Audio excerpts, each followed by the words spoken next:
warahmatullahi wabarakatuh. Nuwun sewu derek nepangaken nami kula Aditya Pratama. Kula niku salah satunggaling murid wonten SMA Negeri 1 Galang. Kula saiki sampun kelas 10. Baik, engkene saya bakal ngenalke panganan khas Jawa yaitu getuk.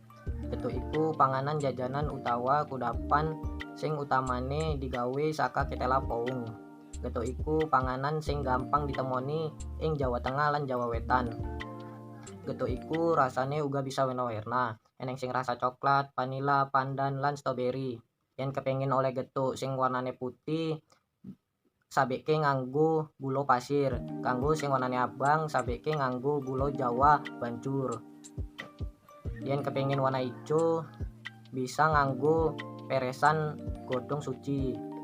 Getuk biasane disajike karo ditawurke parutan kelapa enom karo gula pasir ing dhuwure. Rekap semanten atur kula akhiru kalam. Assalamualaikum warahmatullahi wabarakatuh.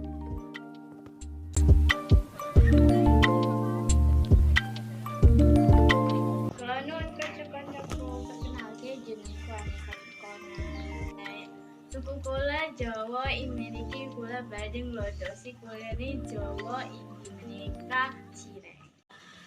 Cireng yaiku panganan khas Jawa yang dipangan ing acara kumpul keluarga utawa bisa kanggo oleh-oleh suku Jawa Barat. Kula nuwun, kula aturken. Wassalamualaikum warahmatullahi wabarakatuh.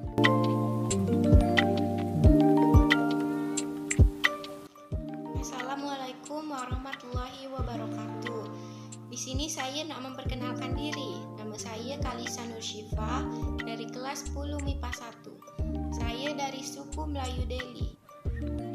Bahan khas suku Melayu Deli diantaranya ialah nasi lemak. Nasi lemak dapat senang kita jumpa ke Indonesia, khususnya ke Riau dan Sumatera Utara. Nasi lemak dihidangkan pada masa nak sarapan. Nasi lemak sendiri ialah nasi yang dimasak dengan menggunakan santan kelapa, dan dengan toppingnya kita boleh guna tempe, bihun, sambal, ayam, telur, timun, dan sebagainya. Sekian itu saja yang dapat saya sampaikan. Wassalamualaikum warahmatullahi wabarakatuh. Judul pertama yang akan kita bahas adalah seni peran. 1.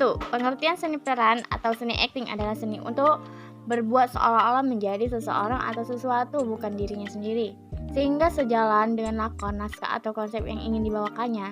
Istilah peran atau acting berasal dari bahasa Inggris. Materi yang kedua adalah unsur-unsur seni peran. Unsur-unsur seni peran terdiri atas 8 macam, diantaranya ialah lakon, penokohan atau perwatakan, unsur tubuh, unsur suara, unsur penghayatan, unsur ruang, unsur kostum, serta unsur properti. Nah, materi berikutnya yang akan kita bahas ialah teknik dasar seni peran. Teknik dasar seni peran ada 4, yaitu yang pertama ada olah tubuh. Olah tubuh yakni latihan dasar untuk menjaga stamina dan kelenturan tubuh. Yang kedua ada olah rasa. Olah rasa adalah latihan untuk meningkatkan kemampuan penghayatan dan imajinasi. Yang ketiga adalah olah suara atau vokal. Olah suara atau vokal adalah latihan untuk menjaga dan meningkatkan kemampuan vokal. Yang keempat ada ruang. Ruang merupakan kemampuan untuk mengetahui kebutuhan suatu ruang, pergerakan, dan fragmen atau idegat. Selanjutnya yaitu materi yang keempat, kreativitas seni peran.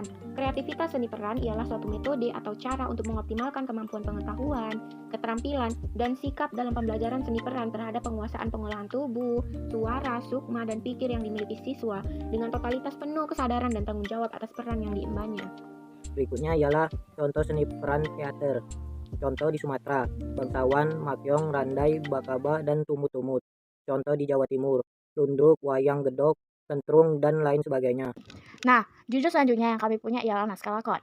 1. Pengertian lakon merupakan suatu karangan yang berupa sandiwara yang dibawakan langsung menggunakan gaya percakapan. Lakon juga dimaknai sebagai suatu peristiwa yang disampaikan melalui gerak laku pemain baik manusia atau benda seperti wayang. Selanjutnya yaitu jenis-jenis atau bentuk lakon. Jenis-jenis atau bentuk lakon terdiri atas 4 macam, diantaranya yaitu A. Lakon tragedi. Di dalam lakon dengan bentuk tragedi biasanya mengandung peran utama yang mengalami hambatan. Klimaks, peran utama yang berujung tragis, salah satu mengalami kecacatan baik fisik maupun psikis hingga berujung pada kematian. Contohnya tragedi Bandung Lautan Api. tragedi, marsina, dan masih banyak lainnya. B. Lakon komedi. Bentuk dari lakon ini biasanya di dalamnya terdapat pola cerita yang diulang-ulang menjadi bahan tertawaan, di mana bersifat menghibur dan penuh dengan bahasa satir atau sindiran-sindirannya, dan berujung pada peran utama yang mengalami kebahagiaan atau tragis akibat perbuatannya sendiri. Ada pun beberapa contoh cerita dari lakon komedi antara lain Si Kabayan, Warkop Dono Kasino dan Indro, dan masih banyak lainnya. Selanjutnya yang ketiga adalah C. Lakon melodrama. Pada umumnya, bentuk dari lakon melodrama ini biasanya mengangkat dan terdiri dari tema keluarga, percintaan, maupun kisah-kisah dua sejoli yang berujung dalam memadu kasih dan berujung dengan kebahagiaan atau happy ending. Adapun contohnya antara lain Dilan, Sidul Anak Sekolah, Romeo and Juliet, dan masih banyak lainnya. Lakon dagelan. Lakon dagelan adalah sebuah adegan yang menimbulkan kelucuan. Dagelan termasuk dalam salah satu seni rakyat yang sifatnya spontan, di mana pementasan seni ini tidak terikat pada naskah atau teks yang memberi alur cerita. Contoh dari lakon dagelan adalah pertunjukan ludruk.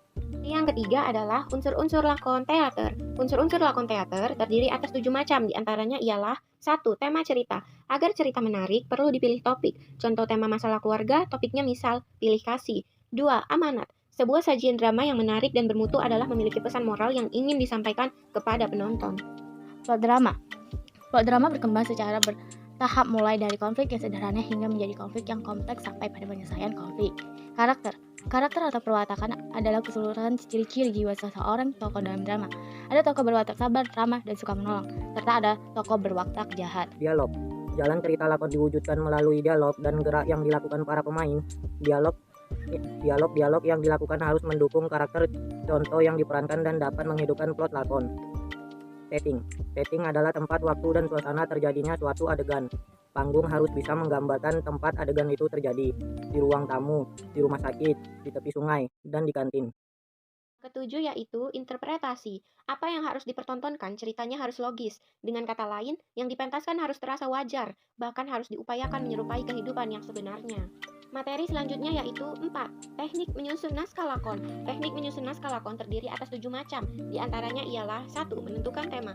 Tema merupakan ide cerita yang akan disampaikan oleh pengarang kepada penonton.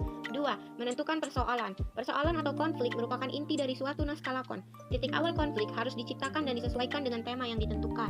Membuat sinopsis. Sinopsis adalah ringkasan cerita dari awal hingga akhir.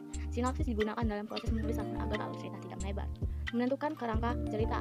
Kerangka ini membagi jalan cerita melalui dari pemaparan konflik, klimaks, hingga perencanaan. Menentukan protagonis. Dengan menentukan tokoh protagonis, maka tokoh lainnya mudah ditemukan. Misalnya mengenai sifat licik, tokoh protagonis dapat diwujudkan sebagai orang yang rajin dan jujur. 6. Menunjukkan cara. Penyelesaian penonton lebih suka akhir cerita yang mengesankan. Oleh karena itu, tentukan akhir cerita dengan baik, logis, dan tidak tergesa-gesa. Step terakhir adalah menulis. Bila semua hal di atas telah disiapkan, proses berikutnya adalah menulis. Sekian dan terima kasih. Billahi taufiq wal hidayah. Assalamualaikum warahmatullahi wabarakatuh.